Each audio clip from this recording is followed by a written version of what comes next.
আমিতো বিশ্বাস ৰাখিছো যে ইমান এখন দীঘলীয়া চাৰ্জশিট যেহেতু দিছে আমাৰ বিশ্বাস আছে যে ন্যায় দিব পাৰিব কিন্তু আমি আগৰ স্থিতিতে অটল আছো আমি কৈছিলো যে যিকেইজন মূল অভিযুক্ত চৰকাৰে সজাইছে সেই অভিযুক্ত কিজনক ফুৰাব নিব লাগে আমি এনকাউন্টাৰ বিচাৰিছিলো আৰু এতিয়াও অসমৰ জনগণে তেওঁলোকৰ এনকাউন্টাৰ বিচাৰিছে আমি আমাৰ স্থিতিত অটল আছো আৰু আমি আশা ৰাখিছো এনকাউন্টাৰ হ'ব আৰু কথাটো হৈছে এনকাউন্টাৰ কৰাটো অসমীয়া জাতীয় জীৱনৰ অসমৰ খিলঞ্জীয়া সত্তাই এটো বিচাৰিছে আৰু তেতিয়াৰ পৰা কৈ আছে আৰু এতিয়া অসমৰ মানুহৰ মনত হেকুৰা জুই খুবৰ জুই জ্বলি আছে সেইকাৰণে আমি আগতেও কৈছো শুট টু কিল আৰু এটো কথা এটো আমি যিখিনি কৈছিলো আমাৰ স্থিতি এতিয়াও স্পষ্ট জুবিনদা ঢুকুৱাৰ সময়ত কোৱা স্থিতি আৰু এতিয়া স্থিতিত আমি অটল আছো অসন্তুষ্ট মই নাজানো কথাটো স্পষ্ট চাৰ্জশিটখন ইমান দীঘলীয়া এখন চাৰ্জশিট দিছে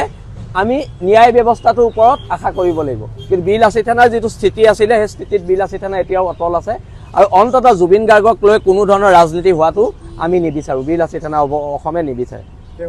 নিজৰ কথা কোনোবাই কাবাক সমৰ্থনত কোৱা নোকোৱাটো এটো হৈছে গণতান্ত্ৰিক দেশ এখনত কথা কোৱাৰ অধিকাৰ সকলোৰে আছে কিন্তু কথাটো হৈছে জুবিনৰ ন্যায় আৰু মই পুনৰ কৈছো আমি বিশ্বাস কৰো ফুৰাবলৈ নি কিবা অঘটন হোৱাতে আমিতো বিশ্বাস ৰাখিছো যে ইমান এখন দীঘলীয়া চাৰ্জশিট যেহেতু দিছে আমাৰ বিশ্বাস আছে যে ন্যায় দিব পাৰিব কিন্তু আমি আগৰ স্থিতিতে অটল আছো আমি কৈছিলো যে যিকেইজন মূল অভিযুক্ত চৰকাৰে সজাইছে সেই অভিযুক্ত কিজনক ফুৰাব নিব লাগে আমি এনকাউন্টাৰ বিচাৰিছিলো আৰু এতিয়াও অসমৰ জনগণে তেওঁলোকৰ এনকাউন্টাৰ বিচাৰিছে আমি আমাৰ স্থিতিত অটল আছো আৰু আমি আশা ৰাখিছো এনকাউন্টাৰ হ'ব আৰু কথাটো হৈছে এনকাউন্টাৰ কৰাটো অসমীয়া জাতীয় জীৱনৰ অসমৰ খিলঞ্জীয়া সত্তাই এটো বিচাৰিছে আৰু তেতিয়াৰ পৰা কৈ আছে আৰু এতিয়াও অসমৰ মানুহৰ মনত হেকুৰা জুই খুবৰ জুই জ্বলি আছে সেইকাৰণে আমি আগতেও কৈছো শুট টু কিল আৰু এটো কথা এটো আমি যিখিনি কৈছিলো আমাৰ স্থিতি এতিয়াও স্পষ্ট জুবিনদা ঢুকুৱাৰ সময়ত কোৱা স্থিতি আৰু এতিয়া স্থিতিত আমি অটল আছো অসন্তুষ্ট মই নাজানো কথাটো স্পষ্ট চাৰ্জশিটখন ইমান দীঘলীয়া এখন চাৰ্জশিট দিছে